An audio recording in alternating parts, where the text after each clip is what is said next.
नाज़रीन, अवामी न्यूज़ में ख़बरनि जो सिलसिलो जारी है। हिन वक़्तु असीं तव्हांखे जुडो मां ख़बर ॾींदा हलूं त अवामी तहरीक तालका जुडो पारां ॻोठ अहमद खान खोसो में ॿेट बचायो वसीला बचायो मच कचहरी मुनक़द कई वई है, जंहिंमें शाइरनि अदीबनि सुगड़नि समेत इलाइक़े जे बाशऊर माण्हुनि वॾे अंग में शिरकत कई। इन मौक़े ते ख़िताब कंदे सिंधी हारी तहरीक जे मरकज़ी सदर दिलदार लिगारी ऐं ॿिनि मीडिया सां ॻाल्हाईंदे चयो त मौजूदा वक़्तु सिंध जे वसीलनि ते धाड़ा हयां पिया वञनि, धारियुनि खे आबाद करे सिंधी माण्हुनि खे अक़िलतनि में तब्दील कयो पियो वञे। सिंध जी तारीख़ तहज़ीब सां हथ चढ़ांद जारी है। अहिड़नि हालतनि में ज़रूरत है कि क़ौम खे सुजाग थियणु खपे।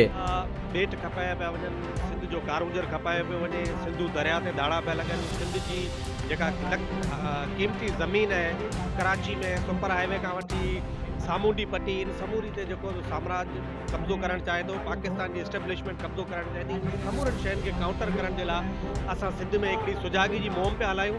उन मुहिम जे तहत ही असांजी अवामी मच कचहरी मुनक़द कई पियूं आहिनि। अवामी तहरीक पारां ही उन सिलसिले जी कड़ी आहे।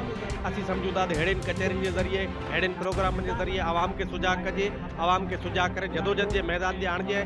अवामी तहरीक तरफ़ां जुडो जे दोस्तनि ही मच कचहरी जेका कई आहे, ॿेट बचायो सिंध बचायो वसीला बचायो सिंध बचायो उन मच कचहरी जो मक़सदु जेको आहे उहो कचहरियूं त ॿियनि पासे बि थियनि थियूं, सकाफ़ती प्रोग्राम थियनि था, पर हिन मच कचहरी जो निरालो मौज़ू ई निरालो आहे त ॿेट बचायो सिंध बचायो।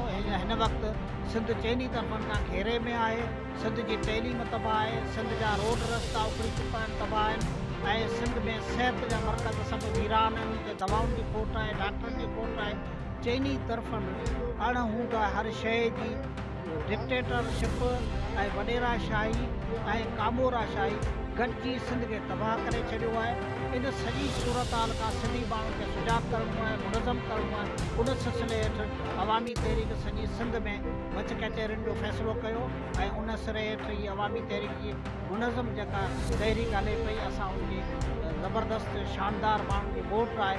जी अवामी मच कचहरी ॻोठ अहमद खान खोसो में अवामी तहरीक मरकज़ तरफ़ां ऐलान सॼे सिंध में बेट बचायो वसीला बचायो अवामी मच कचहरियूं रखियूं वियूं आहिनि।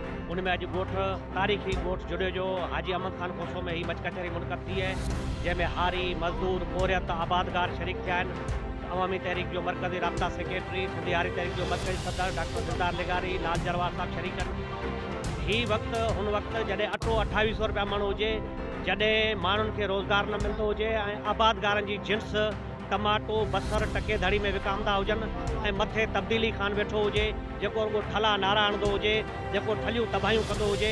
ऐं हींअर असां लाइ वॾी हिकिड़ी ॾुखी ॻाल्हि आहे त 28 लख एकड़ ज़मीन सिंध जी जेका आहे उहा लिखी ॾिनी वई आहे मलक रियाज़ खे, DHA खे। असीं उनखे मुकमल रद्द था करियूं।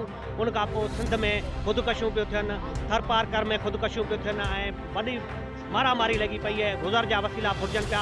पर अवामी तहरीक कॾहिं बि माठ करणु वेंदी, उहा आबादगारनि सां हारियुनि सां गॾु आहे। अॼु हिते हारियुनि जे वॾे हिकिड़े तादाद अवामी तहरीक में शमूलियत कई आहे, ॿिया माण्हू अवामी तहरीक में शमूलियत कनि पिया।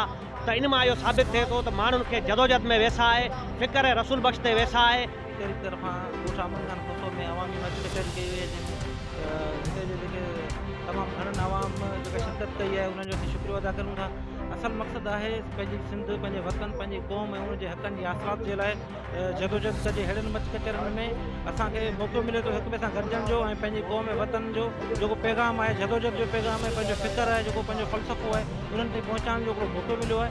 ऐं अॼु हिते असां भरपूर नमूने सां शिरकत कंदड़ समूरनि माण्हुनि ताईं उहो पैगाम पहुचाइण में कामयाब आहियूं। अवां मीडिया वारनि दोस्तनि जा बि शुक्रगुज़ार आहियूं ऐं हर सिंध जे ॻोठ ॻोठ वाहण बस्ती ताईं हिन क़िस्म जा प्रोग्राम थियनि त पाण पंहिंजे बस्ती हिननि जी भर्ती करे सघूं। पाणी असां वटि आहे कोन, पाणी सॼो जॾहिं ॿोॾि थिए तॾहिं बि हीउ पासो जेको जुॾे वारो पासो आहे या हीउ जेको हेठियों पासो आहे उहो ॿुॾे थो। जॾहिं पाणी जी खोट आहे तॾहिं पाणी असांखे मिले कोन थो। हाणे हिन वक़्तु जॾहिं टमाटो लथो आहे, बसर लथो आहे, तॾहिं ॿाहिरां हुकुमरान घुराइनि पिया।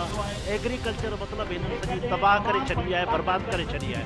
ऐं सिंध जे ॿाराड़ी जो सॼो दारोमदार एग्रीकल्चर ते आहे। उनखां सवाइ असांजी ज़मीननि ते, असांजे वसीलनि ते, असांजे जबलनि ते, असांजे तेल ते, असांजी गैस ते, सभिनी ते विफ़ाक़ कब्ज़ो कयो वेठो आहे ऐं उहे कब्ज़ा जारी आहे। ईअं न आहे जो भला हिकिड़ो कब्ज़ो कयो ॿियो ख़तमु थी वियो, ईअं न आहे। मुसलसल कब्ज़ा जारी आहिनि ऐं उहे कब्ज़ा थींदा पिया वञनि। असांजो हुकुमरान टोलो हिकिड़ो विफ़ाक़ी आहे, ॿियो सिंध गवर्नमेंट। विफ़ाक़ी हुकूमत इहे कब्ज़ा करे पई, सिंध गवर्नमेंट उन्हनि सां शामिल आहे। तंहिं करे अवामी तहरीक सम्झे थी त जेसिताईं ॿाराड़ी जो अवाम हारी मज़दूर सुजाग थी हिननि ख़िलाफ़ वॾी जदोजहद न कंदो तेसिताईं सिंध जा मसइला हल न थींदा। मज़ीद खबरों और तफसीलात के लिए विजिट करें हमारी वेबसाइट www.awamiNewsHD.com।